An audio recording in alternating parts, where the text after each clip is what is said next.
sus hogares con migración nacional, que son 32, y hogares sin migración, que son el 35. Esto nos da más elementos para pensar que las remesas colocan en una mejor posición de índice de seguridad alimentaria a estos hogares. Entramos a la siguiente dimensión, que es hablar de los programas sociales, y en esto nosotros estudiamos 4 programas: Oportunidades, Seguro Popular, Programas 70 y más y Procampo. En Oportunidades, para la SAP 2011, tenemos que un 33% de los hogares en SAP pertenecen a Oportunidades. Los individuos. Perdón, son individuos aquí. Individuos. Del otro lado, tenemos ya una diferencia. Perdón, en Oportunidades, cuando nosotros entramos a la parte solamente estudiar a los niños en edad de estar en Oportunidades, tenemos que 1 de cada 2 niños en 2011 está en Oportunidades. En el Seguro Popular notamos una mejoría en la cobertura. Sin embargo, no es la cobertura de la que habla directamente el Seguro Popular. Existen todavía espacios de mejora en la cobertura. El programa 70 y más debería tener para la población SAP una cobertura mayor. Si uno habla con los directivos del programa 70 y más, dirían: en zonas rurales nosotros ya deberíamos de estar arriba del 90%. Sin embargo, como les comentábamos, en zonas de atención prioritaria es difícil que un adulto mayor se desplace, tenga los documentos para poder entrar al programa 70 y más. Y no solamente eso, es difícil hacer un operativo para llegar y poder taclear esta dispersión poblacional. De Procampo tenemos un 8% de individuos que están en Procampo. Estos solamente se refieren a las zonas rurales. Y pusimos Procampo en sí por una idea, que es: Procampo es el único programa que no debería, en teoría, estar en zona SAP, o no fue hecho, o no tiene como uno de sus objetivos llegar a los campesinos más pobres.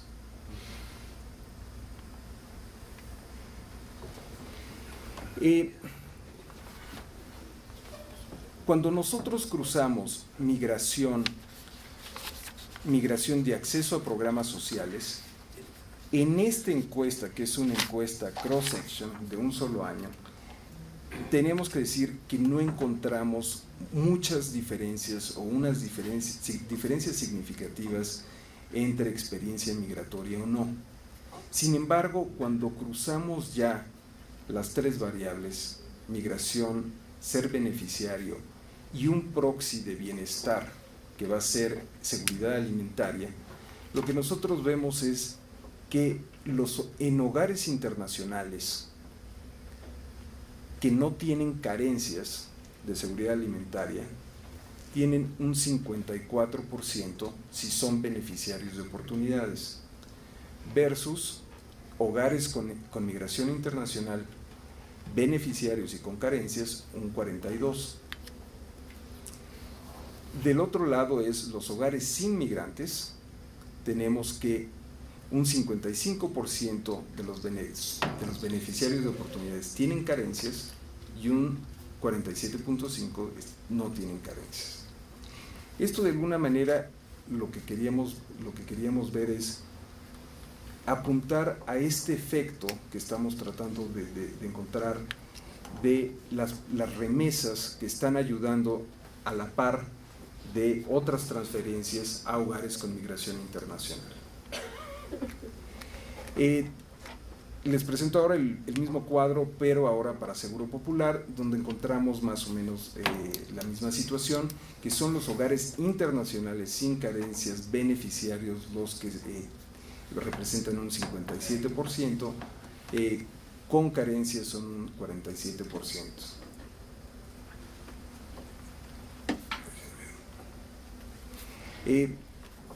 Más adelante vamos a entrar a los hallazgos combinados de los dos estudios, y ahora doy la palabra a Agustín para la parte antropológica del estudio. Muchísimas gracias. Nada más una leccioncita para mí de esto que acaba de exponerse. En primer lugar, hay una especie de síndrome que son el de los hogares donde hay muy pocas carencias sociales, hay acceso a programas sociales y hay migración. Y aquí Israel y yo hemos discutido mucho qué es lo que esto quiere decir, porque hay una ambivalencia causal, es decir, la asociación puede ser producto de varias cosas, y de hecho seguramente es producto de varias cosas. Por ejemplo, la jornada podría decir: los programas sociales están beneficiando a quienes tienen menos carencias alimentarias, ¿no? Los responsables de los programas sociales dirían: los programas sociales reducen las carencias alimentarias de estas personas, ¿no? Etcétera. Probablemente están pasando varias cosas, pero sí hay un síndrome, es decir, hay mejores condiciones de los hogares con migración que también suelen tener acceso a los programas sociales más significativos, aunque tienen rezago educativo. Y por otra parte, el asunto de los desfases, que es importante, se empieza a discutir en el Seguro Popular y en oportunidades, pero en el caso de Procampo es donde es más escandaloso. Esto no lo incluimos ahorita, pero sí lo quiero comentar.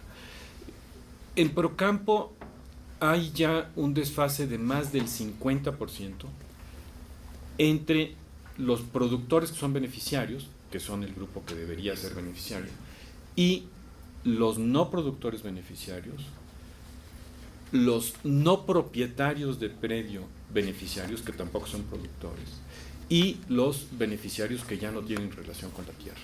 Es decir, el padrón está muy atrasado, pero por otra parte se hacen depuraciones del padrón que les cuestan mucho trabajo a los beneficiarios, sobre todo a los más pobres, y que los están dejando fuera, ¿no?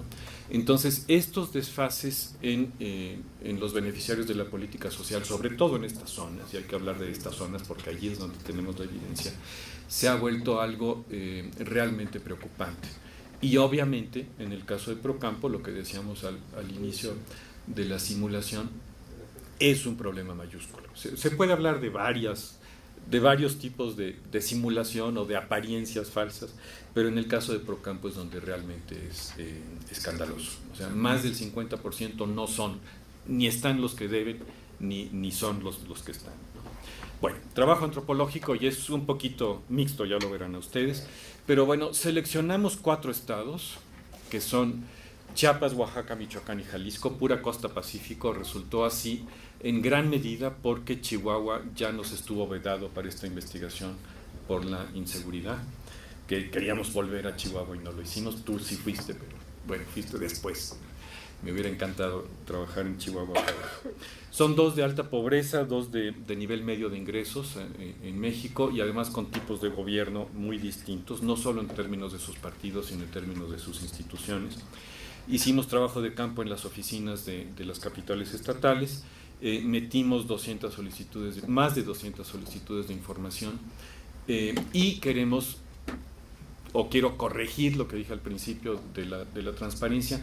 Las oficinas de transparencia sí nos dieron mucha información que de otra manera no hubiéramos tenido. No estamos hablando mal de lo que hay, sino estamos hablando de que falta tener más transparencia para este sentido social del beneficio, ¿no? CIAIP es el Instituto de Acceso a la Información de Oaxaca, y es uno de los que más apoyó. Entonces, la crítica no va por ahí.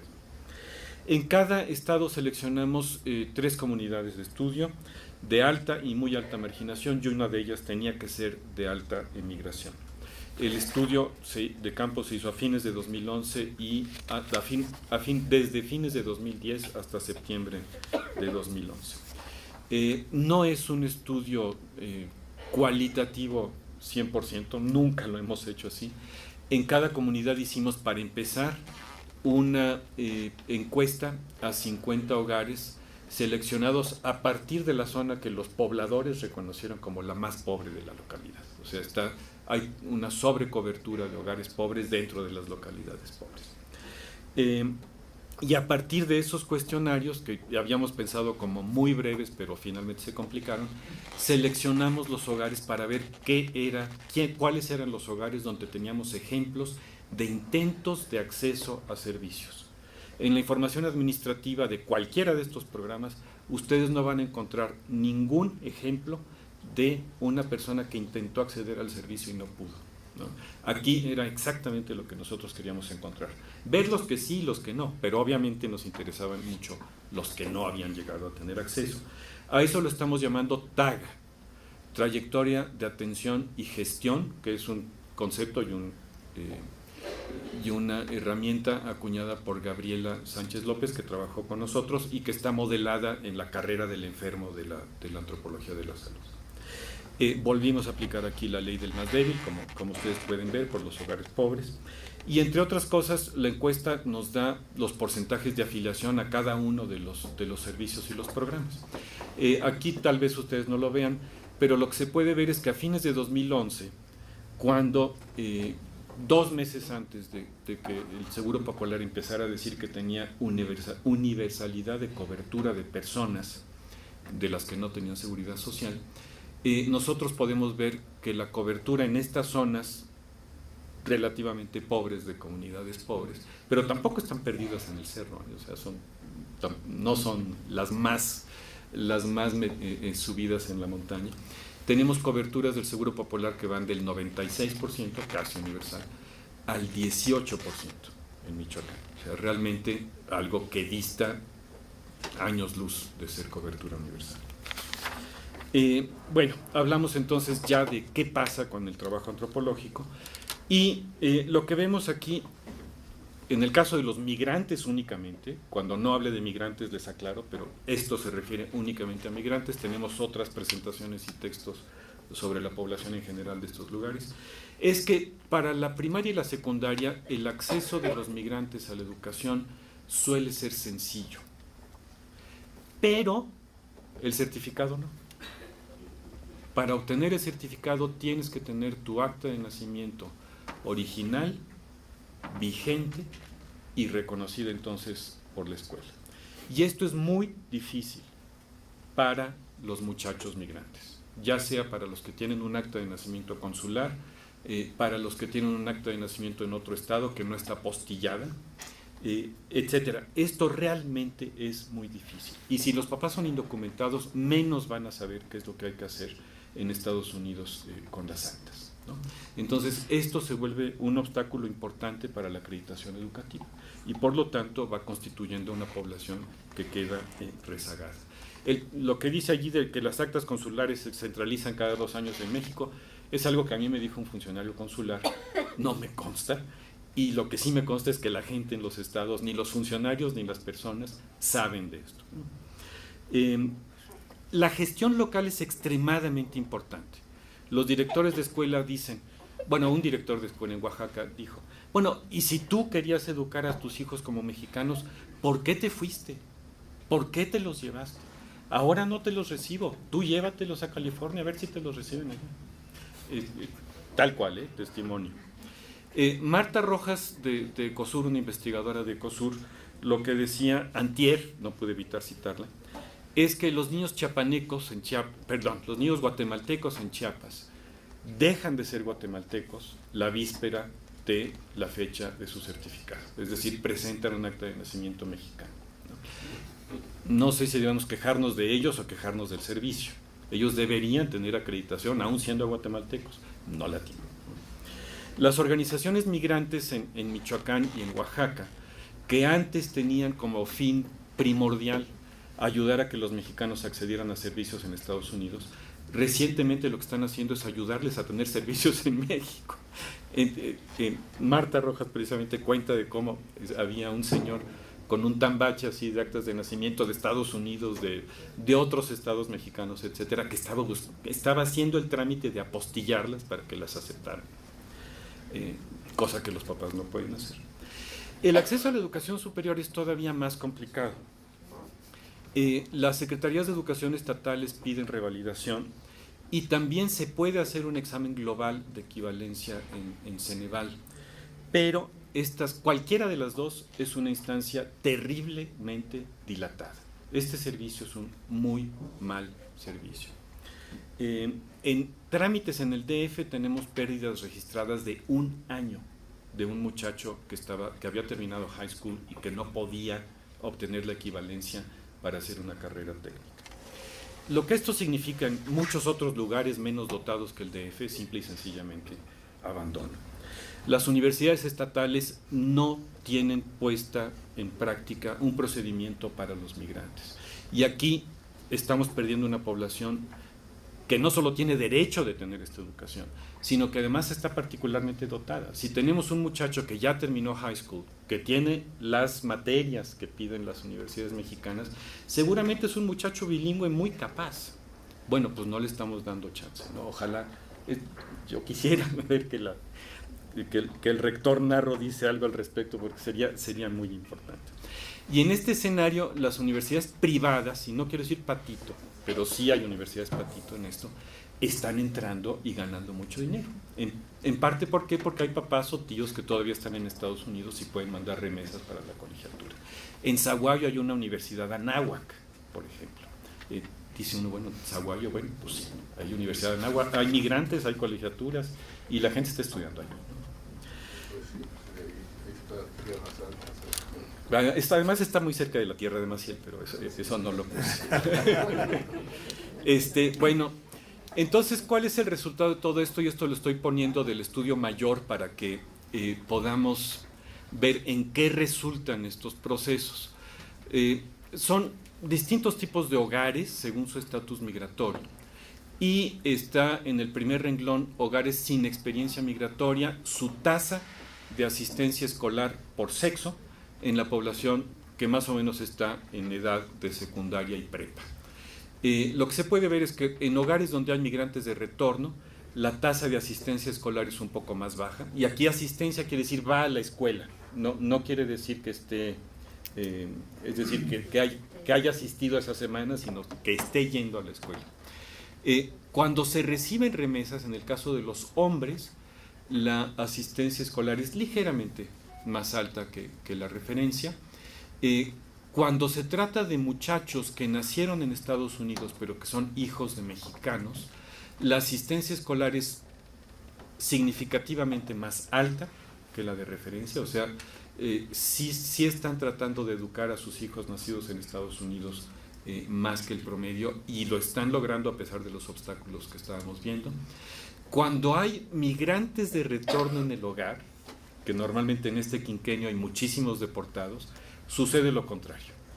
Es decir, que hay una tasa de asistencia escolar menor. Pero lo que a mí me preocupa más es el asunto de otros inmigrantes. ¿Por qué? Porque normalmente estos son nacidos en países que no son Estados Unidos e hijos de no mexicanos también. En otras palabras, son centroamericanos, hijos de centroamericanos. Esa es la tasa de asistencia escolar más baja. Y aunque aquí estamos hablando de mexicanos, pero el capítulo de educación de este estudio binacional de migrantes lo que muestra es que hay que estudiar rápidamente qué es lo que está pasando con estas otras nacionalidades. Y más abajo se ve según prevalencia de la tasa municipal de migración. Salud tiene mucho contenido, ustedes perdonen, podría haberlo dividido en dos. Punto 1, a favor. La portabilidad entre estados empieza a funcionar. Tenemos muchos ejemplos de personas que viven más cerca del hospital de la Secretaría de Salud de otro estado y que los atendieron allí incluso gratis con su credencial, con su hojita de afiliación al Seguro Popular. Sin embargo, la portabilidad entre instituciones y clínicas no. Si usted está inscrito a la clínica de Santa María, no puede ir a la clínica de Santo José, porque las dos están saturadas y no quieren aceptar gente de la otra clínica. Y entre instituciones menos, salvo un acuerdo que se acaba de hacer en Baja California y cuyo funcionamiento no conocemos. La doble afiliación puede volverse cero servicio. ¿Qué es lo que esto quiere decir? Los afiliados a oportunidades muy seguido tienen IMSS oportunidades. pero llegó el Seguro Popular y se afiliaron. Entonces llega una mujer embarazada, se le acaba de romper la fuente, a una clínica de la Secretaría de Salud, presenta su hojita del Seguro Popular y le dicen, pero usted es beneficiario de oportunidades, ¿no? Sí, también. No, pero entonces tú tienes que irte al otro. ¿Cómo? Si ya se me rompió la fuente. No, el niño aguanta, tú vete al otro. Hizo el viaje 3 veces, hasta que la tuvieron que atender porque no había de otro. Bueno, la afiliación requiere 4 documentos, que son el acta de nacimiento original vigente, y en el caso de los migrantes apostillada, IFE, CURP, comprobante de domicilio. Muchas veces los migrantes recién retornados no tienen los 4 documentos ni saben cómo conseguirlos si estuvieron 20 años en Estados Unidos. Digo, todo se aprende, pero esto lo que está llevando es a retrasos, ya que seguramente les va a costar trabajo y abandonan el trámite, y son tasas de afiliación menores. La desaparición del paquete básico, puesto que se supone que ya tenemos universalidad en el Seguro Popular, el paquete básico de la Secretaría de Salud está desapareciendo. ¿Qué es lo que esto quiere decir? Que si no estás afiliado al Seguro Popular, en realidad ya no tienes servicio, porque el botiquín básico ya está dejando de existir en muchos lugares, con el mito de que tenemos universalidad. El capítulo de salud del estudio binacional muestra retraso en afiliación de los migrantes al Seguro Popular, aunque es el grupo que está incrementando más su afiliación. Y también ese capítulo afirma que se llega a tratar en el Seguro Popular 20% de las enfermedades laborales adquiridas por los migrantes de retorno en Estados Unidos, lo cual es muchísimo. ¿Por qué? Porque allá no están careciendo cada vez más de servicio, ahorita lo vemos. La universalidad con filtros y sin portabilidad no es universalidad, simplemente. Marta Rojas de COSUR, la vuelvo a citar, y esta es una cita verbal, que yo sepa no lo ha publicado, pero lo que ella dice es: el doctor Simi es el doctor de los migrantes centroamericanos. ¿Por qué? Porque llegas a la farmacia, no te piden papeles, te pasan con un médico que te da consulta, te dan receta de un medicamento muy barato y sales. No es propaganda. Este es un robo, pero con permiso de la presentación del capítulo de salud, que básicamente lo que está mostrando es que en México los migrantes internacionales de retorno son los que carecen con mayor frecuencia de acceso a un seguro de salud, pero es básicamente el Seguro Popular. Y que en Estados Unidos sucede lo mismo, es decir, el mismo grupo social es el que carece con más frecuencia de un seguro de salud, lo cual lo que hace es apuntar a una especie de discriminación doble de este grupo social, ¿no? En contra de lo que yo he venido diciendo. Lo que esto muestra, perdón por el tamaño una vez más, pero son las columnas son 2000, 2005 y 2010, y lo que muestra es afiliación creciente arriba en México, y los cuadritos en verde claro es la afiliación adicional en cada año producida por el Seguro Popular. Y lo que esto muestra, sobre todo en el último conjunto de 3 columnas, es que la afiliación que está creciendo más rápido es la de los migrantes internacionales en México, pero que está todavía rezagada respecto de otros grupos sociales. O sea, una buena noticia tendencial, ¿no? Y en Estados Unidos es el fenómeno contrario. Es el grupo con mayor carencia de seguro, y no solo con mayor carencia, sino que además sus tasas de cobertura van descendiendo. Y si ustedes, seguramente ustedes saben que en Estados Unidos está prohibido que un migrante indocumentado pague su seguro a partir del plan de salud del presidente Obama, que fue una concesión para que se aprobara. Entonces, el programa, 70 y más realmente no tiene mayor cuento en este asunto, pero un testimonio únicamente. Hay bastante buen acceso a 70 y más, ¿no? Aunque ha bajado un poquito respecto del Seguro Popular, pero un testimonio de lo que le dijeron a un viejito es: esto, los municipios tienen que dar el comprobante de residencia y dar el comprobante de edad en caso de que el Cedesol rechace el acta de nacimiento o el viejito no la tenga, ¿no? Entonces, los funcionarios municipales son muy importantes como puerta de acceso al servicio. Un funcionario municipal le decía a este viejito, esto no es para usted, es para los viejitos que no tienen ingreso, pero usted tiene pensión, ¿no? Y en otros casos les he dicho, pues usted tiene hijo que le manda remesas, yo no le doy el comprobante de domicilio. Yo no decido el acceso al programa, pero al final sí lo decido. Bueno, entonces empezamos a terminar. Muy bien. Lo que yo quisiera resaltar de esta parte del estudio, primeramente, es que con la encuesta que nosotros tenemos, si bien apunta hacia algunas hipótesis que hemos venido trabajando, una encuesta como la que tenemos, cross-section, no sirve para sacar realmente jugo de este vínculo entre migración, pobreza y programas sociales. Sin embargo, nos dio algunas pistas. Y esto se complementa, este estudio se va a complementar con el estudio longitudinal de estos hogares. Ahora, de lo que sí encontramos. En la encuesta SAP podemos confirmar el cambio en el comportamiento de la migración. Zonas con alta marginación y pobreza presentan inmigración internacional.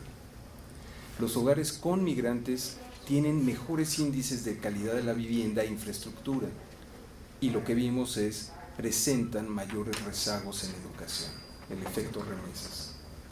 La cobertura a programas sociales en la zona SAP en general puede mejorar. La dispersión es uno de los grandes retos para esto.